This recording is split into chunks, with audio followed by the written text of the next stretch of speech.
Parashat Teruma. Le Zohar dit Teruma égale Torah même. La Torah qui a été donnée en 40 jours.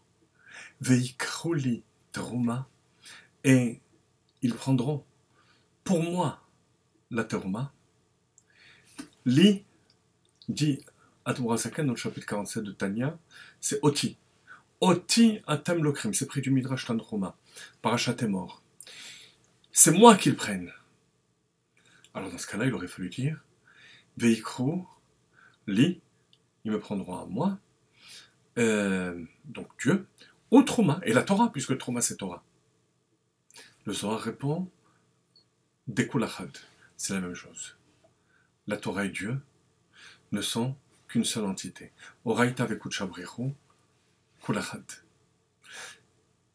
Voilà par rapport à la Teruma. La Torah c'est Dieu lui-même. Il est à remarquer cependant que le terme Teruma est écrit par 3 fois dans la paracha, dans ce petit bout de paracha, Veikru li Teruma, me et kol ish asheri devenu libo tikru et terumati, deuxième fois, vezot Teruma. Le Yerushalmi, dans Masechet Shkalim, dit qu'il s'agit là des 3 prélèvements qui a eu lieu dans le désert. La Trouma des socles, c'est la première. La Trouma des sacrifices, Me'et kol ish asheri devenu libo, la générosité du cœur, c'est en rapport avec les sacrifices. Et enfin, voici la Trouma qui donneront l'or, l'argent, le cuivre. Ça, c'est la Trouma du Mishkan, pour la fabrication du Mishkan. Donc, bien que Veikrouli, Trouma, ça se rapporte aux 3 Trouma, malgré tout, c'est écrit explicitement pour la Trouma des socles. Les socles dans lesquels on enfonçait les krachim, les poutres, et par-dessus lesquels on mettait les tentures. Les poutres, Chassidut explique, qui faisaient 10 coudées, ce sont les 10 facultés de l'âme. Chochma, Bina, Da'at, Chesed, Gvura, Tiferet, Netzav, Hod, Yesod, Malchut.